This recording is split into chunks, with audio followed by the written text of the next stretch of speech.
What's going on, guys? Welcome back to Real Reds Talk live from Amsterdam, the one and only, the capital of the Dutch, the capital of the Netherlands, should I be saying. Plenty of stuff to talk about. I was never ever going to leave you lot without content. Never. I've enjoyed the first day. It's been an absolute whirlwind. I've done here, there, everywhere. Done quite a lot of things already. I don't want to give you too much about that. It's not a personal vlog or a diary about Amsterdam, but enjoyable. Anyone who's been in the chat will know. Very enjoyable. Lots of things to do. And whilst I've been here, there's been loads of stuff ongoing with Manchester United. And I think the reason for that and the significance for that is the 1st of July. Now, every person we've had on the channel or kind of credible journalists that have done their research have all been kind of earmarking this date as a potential one where a lot of things can get done. And there's many reasons for that. PSR with the transfer market, you know, once you go past that deadline, you know kind of what you're working with then, and you can start to spend past that. It's classed as, I believe, I mean, I'm not a total expert on it, but I believe it's classed as like a new financial year. So there's a lot of reasons for that. We've obviously, the Dan Ashworth news is the first thing that you want to talk about. That's the biggest news at the minute, and that's what I'll just read you what David Ornstein put out, and then we can talk about it together. So Manchester United agree a deal with Newcastle United to appoint Dan Ashworth as the sporting director. Move delayed by United and Newcastle struggling to compromise on a compensation package, but switch has now been sanctioned, and plus the 53-year-old expected to start immediately. And that was the back and forth. This is why it's been ongoing for so long. A lot of us thought this was probably going to get done around, I don't know, November, kind of autumn time, maybe even going to the new year, some reports were saying. So obviously that's fantastic. We managed to get him in. From the reports I've also seen, we haven't paid as much as 20 million, nowhere near that. So somehow they found a compromise. You know, both sides were digging the heels in, and if we've kind of met in the middle and it's 8 to 10 million, whatever. I mean, it almost sounds like a transfer, doesn't it? Like it's add-ons, crazy. But yeah, getting him in is vitally important, because when you look at what's going on, he's going to be the figurehead for recruitment. Everything's going to go through him, and then I believe he reports to either Brailsford or Barada. So he is the nucleus in that kind of transfer sector and everything that's going to go on there. So he's vitally important. And now we've got 2 months with Ashworth, that's, you know, it's to see what kind of deals we can bring in, his expertise. If you look at his background, what he's done throughout his career, you know, his work at Brighton was fantastic. Go back to even days at West Brom, what he did with England, and so on and so on and so on, and obviously with Newcastle recently. I don't know if there was a situation with Eddie Howe where they was kind of butting heads, and he had a different vision, and I'm sure, I think there was a bit of friction from what I read in The Athletic. So yeah, look, it's obviously fantastic news. I would imagine now, especially this week, you're going to start seeing a lot of deals coming through. Well, I say a lot, probably 2 or 3 deals that we're looking at. Matthijs de Ligt is one of them that I'm going to talk about in a moment. You talk about Joshua Zirkzee, who I think could be done in the next couple of days. Fully believe that. If United are willing to play his release clause, which we believe they are, and potentially some more sales as well.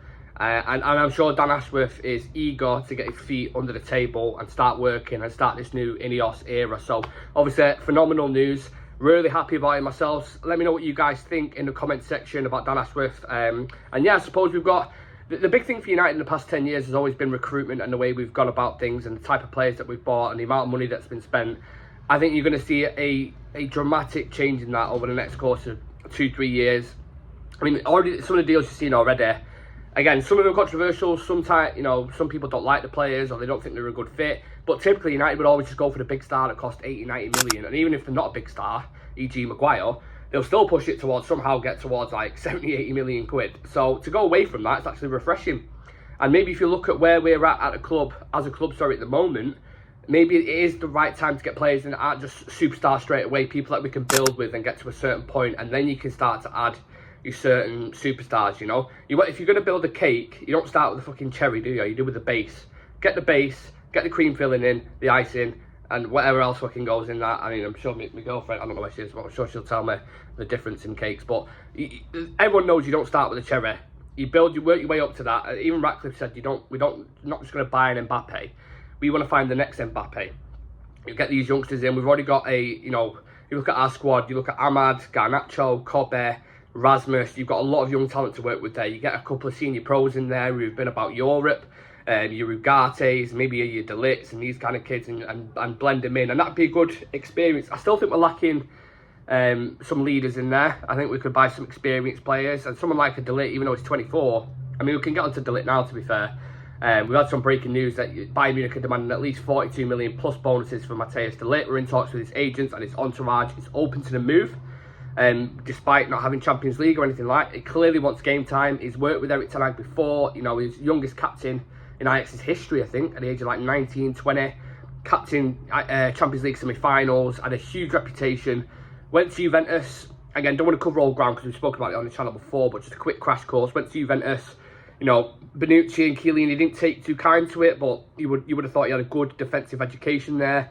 Didn't hit the ground running like Juventus thought he would. Ended up going to Bayern Munich, had a decent first season, and then kind of a couple of injuries. You had Eric Dyer playing over him, but then even their new centre-back that they bought, Kim Min-jae, hasn't been playing. Eric Dyer's been playing over him. So, yeah, Bayern Munich have had their own kind of internal issues. So I wouldn't kind of pin everything that De Ligt's done is because of himself. I think Bayern Munich have played a part in that as well. And sometimes you see players, when they go under a specific coach, it kind of relights what they're all about. Do you know what I'm saying? Like, as they just become a different player. And you see it under numerous different coaches. And I think you could get a similar thing with De Ligt.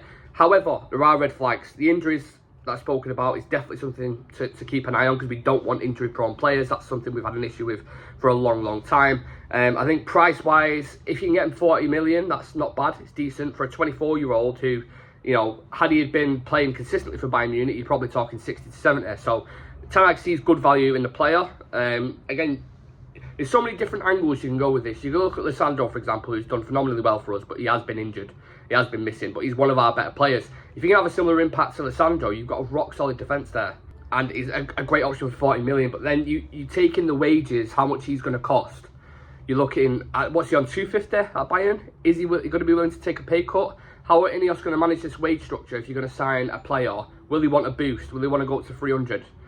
Because then, it opens the bracket then for the rest of the players. Because then Bruno Fernandes, you've got his contract sat on the side. You're like, all right, well, you just give Matthijs de Ligt, who's never played for the club before, £300,000 a week. Rashford's just gone up to 350. I want 350. And then it builds and builds and it stretches and stretches. Like, that's a difficult thing to manage. So maybe you will be willing to take a pay cut. If he really wants game time and wants to play, that's probably what they're ironing out now in terms of the details. So once that gets done and he's happy with the contract, I think it's a 5-year contract that we're going to offer. I think it's a little bit of a risky signing, but I like the player. I think, you could see a rejuvenation underneath him. And United are also looking at 2 centre-backs leaving as well. So they're open to offers for Victor Lindelof, who's been linked with a move to Fenerbahce with his previous coach, Jose Mourinho, and also Harry Maguire as well this summer if either of them can leave, basically. So you're going to have Lisandro, you've got Camboire, who's obviously the youngster.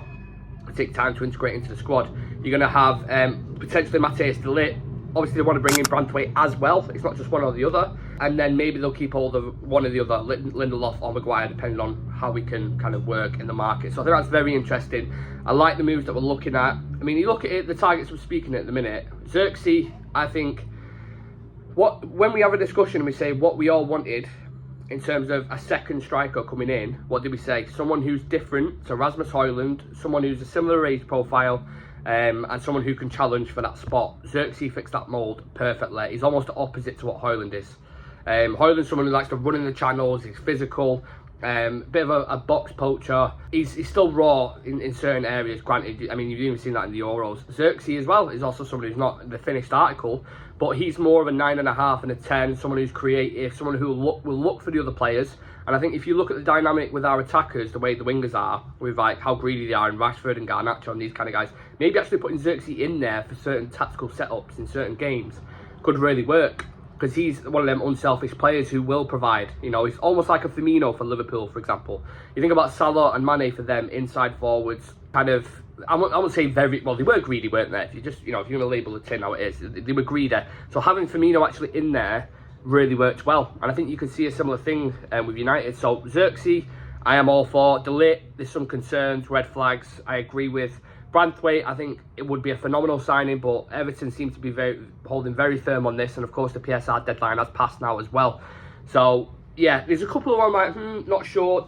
Branthwaite I would absolutely take. I think he's the next modern centre-back that a lot of clubs will be looking at next year if we don't get the deal done this year. So yeah, that is where we're up to at the moment. I'm just going to see if there's any other bits of news floating about, and obviously it all ties into what I spoke about at the start with Dan Ashworth. He's going to be, the figurehead of all this and controlling it all. So I think you will see a dramatic change now in recruitment policy and a dramatic change for the future, and that's what we all want in it as Manchester United fans, I suppose. So yeah, just a quick video for you guys. Like I said, I'm in Amsterdam. I want to see if I can actually just show you guys my view that I'm looking at in a minute. Have a look at that. So that's what I'm working with at the minute. Yeah, really enjoyed the time. For anyone who cares, everyone who's been in the comments and stuff suggesting certain places to go and food places to try and blah blah blah, really enjoyed it. Come back tomorrow night, so I'm not here for too long. And yeah, obviously if anything breaks, I'm sure the lads will go live tonight at 7 o'clock, give their opinions on it. But smash a like on the video. Apologies if the audio's a little bit tinny. Like I said, I'm not working with a lot here. I've got no microphone. It's literally directly from my phone. But I wanted to get my thoughts out there, because even though I'm abroad, you still put the work in. You know, it's content. That is what we do. So yeah, please smash a like on the video. Subscribe if you are new to the channel. These aren't the usual formats. We do have a more studio kind of based area where we film. And yeah, I'll leave it at that, guys. Take it easy. Have a wonderful week, and I'll see you very shortly.